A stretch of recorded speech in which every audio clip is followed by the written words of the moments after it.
Polytechnic campus, formerly the West Campus, I guess, at Arizona State. Actually, that's another.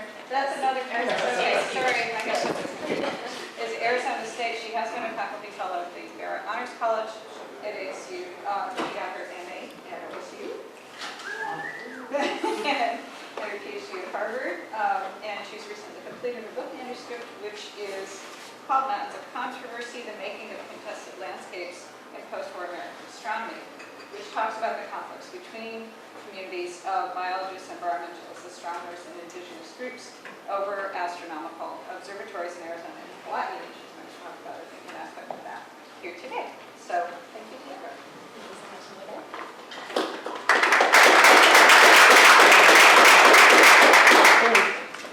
All right, so before I get started today, I brought some props that I must mention. So first this one. When I first encountered this book, Mary Jo's Before Big Science, as a graduate student here at OSU, I embarrassingly wasn't quite sure what to make of the title. What was big science? I didn't quite know. So, not wanting to reveal my inadequacies as a new graduate student, I of course made a quick study of this book. And I'm sorry, actually that's a paper book, Mary Jo, but I was a poor graduate student at the time, forgive me. And it really helped to crystallize my thinking about the historical continuities rather than the radical disjunctions in the physical sciences in the 19th and 20th centuries. So my master's thesis under Mary Jo on high-energy particle physicists in the 1970s was really informed by understanding this broader historical trajectory of physicists in their laboratory settings. That was tremendously useful to me. I'll never forget the day that Bob interrupted our science and politics seminar. Mary Jo looked a little annoyed, but Bob was proudly armed with a box full of the Blackett book, which had just arrived. I don't know if you remember that day. It stands out for me. And of course, I had to immediately see what all the fuss was about. And I have here another one of Mary Jo's books. This actually is not the Blackett book, but it's my favorite, and I will get an autograph today, yes. But what I learned from the Blackett book, from the Polanyi book, which is wonderful as well, is that Mary Jo's scholarship really takes great pains to carefully embed the scientist in a particular social and political milieu. I found that tremendously helpful in my own scholarship. So my current research on big science in major astronomical observatories, I continue to be both directly guided by Mary Jo's continued mentorship, yet she still takes time to provide direct feedback on my written work these years later, but also implicitly by her approach to tracking the individual scientist. I have tried not to lose sight of the individual scientist in my own work, which involves the study of scientists navigating very ethically and socially challenging terrain. So today I will be discussing one such instance, the controversy centered on colonialism, environmentalism, and modern American astronomy. And this is work that would truly not be possible without Mary Jo's guidance. Since space is a bit short here, I'll just file those away, but don't let me forget to get an autograph from you later today. Counting on it. So let's get started.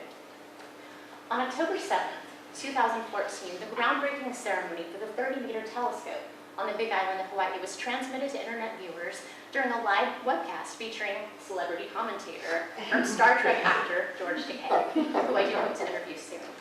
Projected to cost $1.4 billion to be funded from the Gordon and Betty Moore Foundation, the University of Hawaii, Caltech, the University of California, and astronomy interests in China, Japan, India, and Canada. The TMT, as it's known to astronomers, is big science at its biggest. When completed, it will have 10 times the spatial resolution of the Hubble Space Telescope. The TMT will join the 13 telescopes already operating on the summit of Mauna Kea, a dormant Hawaiian volcano that is renowned in the international astronomy community for its ideal observing conditions. But to anti-observatory activists, TMT stands for something else. Too many telescopes. Mauna Kea's telescopes were built on land that was ceded to the United States government from the Hawaiian Kingdom in 1898. While the summit hosts some of the most advanced telescopes in the world, it also provides the only known habitat for the rare Wakio bug, and it is considered the sacred center of creation to Native Hawaiians in the home of their snow goddess, Leandra, and other spirits that are worshipped by Native Hawaiians. For decades, environmentalists and cultural practitioners have accused astronomers of exterminating a species found nowhere else in the world and desecrating a sacred mountain in the name of science. Perhaps not surprisingly then, the October TMT groundbreaking ceremony didn't go quite as planned. Along the access road leading up the summit, protesters greeted arriving ceremony guests by waving Hawaiian flags and carrying signs, these warn of the environmental hazards of telescope construction. Protesters chanted and performed hula in honor of the mountain, while expressing the view that telescope construction was environmentally irresponsible and that it represented a continuing conquest of Hawaiian lands and people. The scheduled TMT dedication and Native Hawaiian blessing before an assembly of distinguished guests from around the world was delayed when several attendees were unable to reach the ceremony site. Others had arrived earlier, only to witness an awkward confrontation between Native Hawaiian cultural practitioners on opposing sides of the telescope debate. A vocal protester, you can see him at the upper left here, charged, "Like snakes you are, to come and desecrate our sacred land. For what? For your greed? To look in the sky, you guys can't even take care of this place." If you're interested, there are YouTube videos online with the entire groundbreaking protest. The ceremony was ultimately canceled, but the dramatic protest received widespread media attention, and not only for the predictable science versus religion headlines. Why were astronomers under attack, many commentators wondered, and did a relatively small group of non-scientists really have the power to halt the celebration of scientific progress? This talk aims to historicize these questions by tracking the shifting narratives of scientists and non-scientists invested in the use and meaning of Mauna Kea. As I will show, the TMT protest is emblematic of competing scientific, spiritual, and environmental narratives about the mountain. By analyzing the dominant narratives of each community in sources ranging from activist and scientific literature to oral history interviews, this talk presents two main arguments. First, I will show that Mauna Kea astronomers modified their scientific narratives to accommodate American environmental and indigenous rights movements. Astronomers began to describe astronomy not only as the production of knowledge about the cosmos, but as an environmentally friendly science that was itself a form of cultural practice. In the process, the astronomy community also redefined the moral imperatives of their science in the second half of the 20th century. Astronomers began to envision themselves as public figures with a professional obligation to participate in outreach work with underrepresented minorities. Second, I argue that the grassroots telescope opposition is representative of a highly influential, often invisible participant in post-war big science. The vocal non-scientific community that objects to scientific practice done in its backyard. Activists or concerned citizens have increasingly come to insist upon the democratization of each stage of scientific decision-making, and deploying anti-observatory narratives has profoundly restricted scientific development. Now, for much of the 20th century, astronomy could hardly be considered a controversial profession, and this is quite evident in early telescope proposals for the summit of Mauna Kea. In the late 1960s and 70s, when astronomers submitted a series of proposals to NASA with the next generation of observatories to be built in Hawaii, they referred to large telescopes strictly as technological vehicles for the production of knowledge. In these rather short documents, Mauna Kea was typically described as an ideal or a prime observing site due to its dark skies and low atmospheric turbulence. University of Hawaii astronomy professors Walter Steger and John Jeffries later observed that this was a remarkably informal period in astronomy because no environmental impact statements or building permits even were required for astronomical projects. Though Mauna Kea is part of the state's ceded lands or crown lands held in trust for the Hawaiian people, no Native Hawaiians were consulted during the telescope proposal process. In 1968, the state of Hawaii's Board of Land and Natural Resources approved a 65-year lease of the summit of Mauna Kea to the University of Hawaii's Institute for Astronomy for the amount of $1 per year. Native Hawaiians would later point to this lease as a grossly unfair arrangement secured during a time when the cultural identity of their people was submerged in a history of conquest and assimilation. Jeffries submitted what he later described as an inconceivably modest proposal for an 84-inch telescope.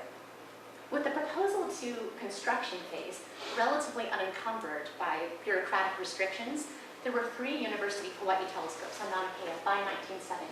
I've shown here the largest, the 88-inch telescope, which is still operational. When astronomers sought to expand astronomy on the mountain, however, they immediately faced environmentalist opposition. Public participation in scientific analysis was one of the hallmarks of American environmentalism in the wake of Rachel Carson's Silent Spring. Once scientific assessment entered the domain of the informed general public on an unprecedented scale, the long-established environmental groups such as the Sierra Club or the Audubon Society adopted an increasingly political environmental advocacy agenda. And this was with the goal of promoting real legislative change. The progressive demand for more environmental regulation was formalized through the 1969 National Environmental Policy Act. It soon found an institutional home in the Environmental Protection Agency in 1970. Then armed with a new arsenal of legislative tools that included the Endangered Species Act by 1973, environmentalists were beginning to develop a significant social and political presence by the time the first major telescope was proposed on Mauna Kea, the $21 million, 3.6-meter Canada-France-Hawaii telescope. Thus, the first challenge to the observatories on Mauna Kea was not at all cultural, but environmental. And it took the form of local opposition from Hawaii's Sierra Club and Audubon Society members. Members of both groups wrote a series of letters to astronomers outlining their concerns that telescope construction could destroy Mauna Kea's unique ecosystem. Because environmental impact statements were now required for new development projects, astronomers had to meet the public through a series of meetings about telescope development on Mauna Kea. Astronomers then directly engaged with their local community, and they began to modify old narratives that had focused solely on the intrinsic value of astronomy as the pursuit of knowledge. At public hearings, astronomers argued that their science was clean. It was environmentally friendly. For the first time in the history of the discipline, astronomers were asked to assess the impact of their science on the mountain environment by a concerned group of citizen environmentalists. Non-scientists were now part of the process of building each new observatory. Ultimately, the Canada-France-Hawaii telescope was built on schedule in spite of local community protest, followed by 2 other large telescopes. However, the environmentalist opposition had inaugurated a pattern of observatory building characterized by bureaucratization and community engagement. Astronomers began to conceive of different ways to justify their claim on the mountain, especially after the discovery of the Wakio bug in 1980, a rare arthropod that, as it turns out, lives only on the summit of Mauna Kea. Native Hawaiians only joined the anti-observatory campaign after another major wave of telescope construction on Mauna Kea in the late 1990s. Why? Some astronomers openly wondered. Why did Native Hawaiians wait roughly 30 years to protest further development of their sacred mountain? Well, in part, the delayed opposition was due to the slow reclamation of political and cultural identity known as the Hawaiian Renaissance. This was a nationalist movement that began in the 1970s, and it had matured by the late 1990s into a broad network of politically mobilized activists and cultural practitioners. The revival of interest in Hawaiian traditions fundamentally shaped debates over sovereignty and land rights. And after witnessing rapid development of Mauna Kea's summit near the end of the 1990s, cultural practitioners were ready to formally exert a religious claim on the mountain. Native Hawaiian and environmentalist groups soon formed alliances, protesting what they deemed was the haphazard development of telescopes on Mauna Kea. Then, in 1998, the Hawaii State Auditor weighed in after an investigation that included a review of land management policies and numerous interviews with observatory staff and astronomers. The auditor indicted the University of Hawaii for choosing speedy development over long-term cultural and environmental studies, declaring that the University of Hawaii's Institute for Astronomy had neglected Mauna Kea's cultural significance altogether. The audit called for a new master plan to to regulate telescope development. To preserve the future of astronomy on Mauna Kea, the master plan would have to address cultural gaps between astronomers and Native Hawaiians. In 2000, the Institute for Astronomy sought to meet this challenge by issuing a new narrative in its Mauna Kea master plan, one that emphasized the commonalities between Polynesian celestial navigation and modern astronomical inquiry. Managing Mauna Kea's diverse resources is explicitly described on every page of this plan as a voyage of discovery. And here, it's a bit tough to make out, I realize, but there's a watermark that you may notice at the bottom. Each page of the master plan informational pamphlet is emblematic of this narrative shift. It is an iconic image of a Polynesian canoe, not just any canoe, but Hokulea, one that is famous to Native Hawaiians as a potent symbol of the Hawaiian Renaissance.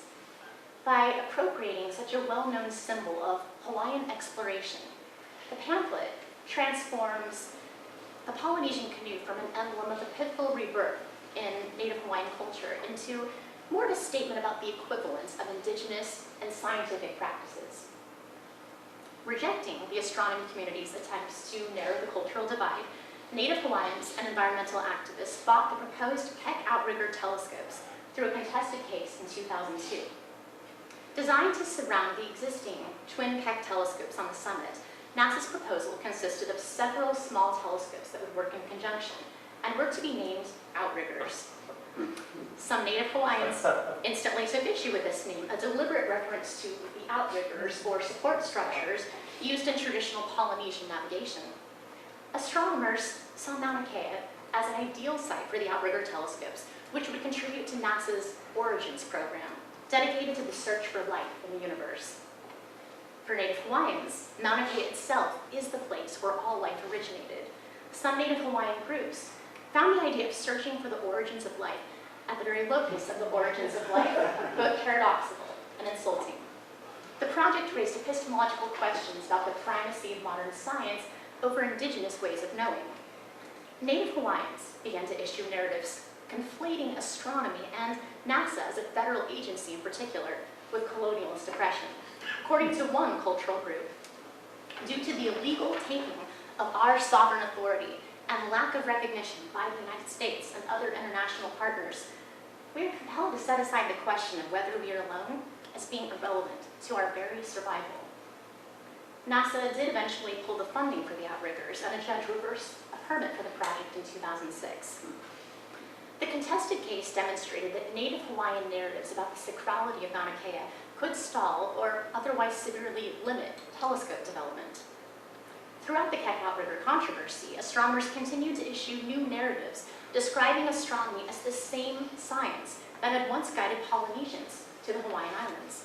According to this view, embracing astronomy on Mauna Kea was not a betrayal of cultural identity, it was an embrace of the same spirit of exploration and discovery that had led to the settlement of the islands in the first place. As one University of Hawaii astronomy professor put it, if Queen Liliuokalani had lived today, she might have been an astronomer. He continues, science too is a culture, an ancient one, whose roots go back to the dawn of human civilization. Calls from some Native Hawaiian and environmental groups for the dismantling of telescopes on Mauna Kea or banning future development there are also culturally insensitive because they ignore the kinship astronomers feel with the mountain as they explore the cosmos and what is ultimately a spiritual quest for them too. A later version of the master plan went further. For the Hawaiian people, Mauna Kea is their cultural connection, or piko, umbilical cord, to Papa and Wakea. It is the beginning and the end. For the astronomical community, Mauna Kea is the scientific umbilical cord to the mysteries of the universe. In proposals for educational outreach initiatives, astronomers continue to renegotiate their dominant narratives to show that science was not only cultural practice, but the cultural heritage of Native Hawaiians, a bridge to the past and future. Hoping that educational outreach would offer a solution to escalating tensions, astronomers became actively involved in astronomy programs targeted at Native Hawaiian youth, such as the NASA-funded NOMIS program, New Opportunities Through Minority Initiatives in Space Science. Providing educational opportunities to underprivileged minority groups, increasingly became a professional mandate for American astronomers by 2000, known formally as Education and Public Outreach, EPO. NASA's Office of Space Science, EPO, was formed in 2000.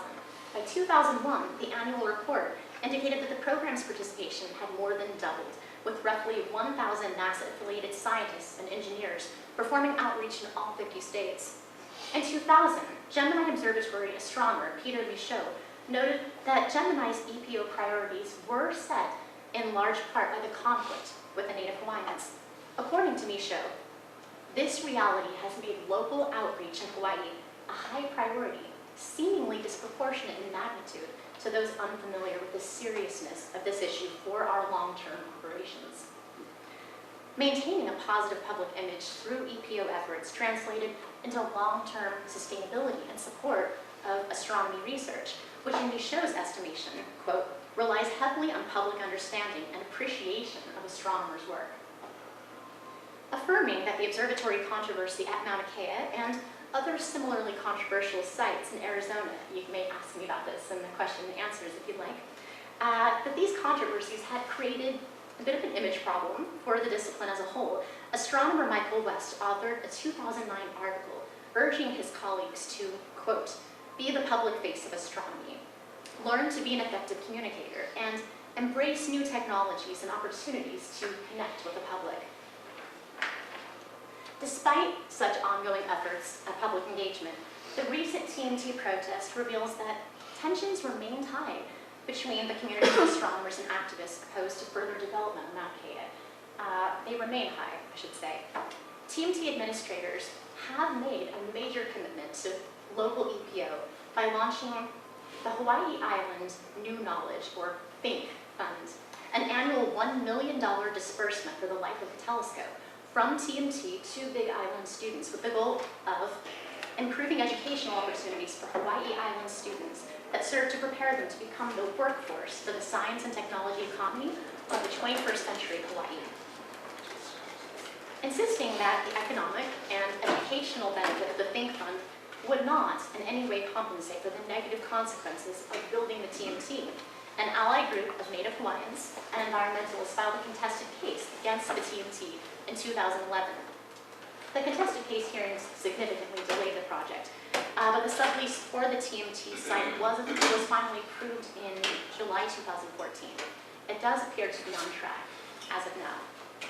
Clearly, the TMT protest cannot be viewed as an isolated episode of conflict, nor can it be reduced to the hyperbole of science versus religion. It epitomizes a larger cultural divide that is historically anchored to the rise of environmental and indigenous rights movements in the United States. Certainly, many Native Hawaiians have embraced the narrative that astronomy is a modern-day instance of an ancient past, when Polynesians navigated by the stars. But for some Native Hawaiians, telescopes have become a threatening symbol of cultural genocide tied to a colonialist past. Telescopes, perceived as the pet projects of white men, are viewed as instruments of power and conquest. Opposing the telescopes is akin to defying the colonizer then, and it reflects a tension between acknowledging the ongoing insinuation of cultural dispossession and reclaiming cultural identity and political power. Framing the telescopes as neo-colonialist projects has been, in subjects I've interviewed, a doubly alienating characterization. For many of these activists and scientists, it turns out, astronomers no more wish to be considered colonizers than Native Hawaiians wish to submit to the perpetuation of colonization. Astronomers did not equate building telescopes with colonization. I have not yet interviewed one who does. But this did not mean that they were unable or unwilling to reevaluate their scientific claims on the mountain, while maintaining an unwavering commitment to developing the mountain site for astronomy. Some astronomy communities did indeed broaden their narratives about the value of astronomy and the uses of the mountain to show that astronomy was compatible with native practices. In the process, astronomers effectively refashioned their scientific identities and the moral imperatives of their science. Astronomers, to be sure, still conceive of themselves as scientists who seek to make the universe comprehensible. and the mountain is still valued as an ideal site for telescopes. Yet many astronomers have become far more inclusive of other knowledge systems, making public outreach integral to being a professional astronomer today. This narrative shift from an ideal observing site to a scientific umbilical cord to the mysteries of the universe was both, I find, a rhetorical strategy and a reflection of the changing value commitments of astronomers. As I have shown, by participating in the environmental impact statement process, by filing contested cases or staging protests, non-scientists have demanded to be heard, often resulting in delayed or restricted observatory development. Observatories can never again be justified exclusively as projects with great scientific promise. These big science ventures are now squarely located in the public domain. Astronomers must carefully consider how to construct scientific narratives in such a way that it establishes both cultural and environmental awareness each time a new telescope is proposed. That is because the same mountain may be alternately defined as an ideal observing site, as a fragile ecosystem, or as a spiritual temple. Thank you so much.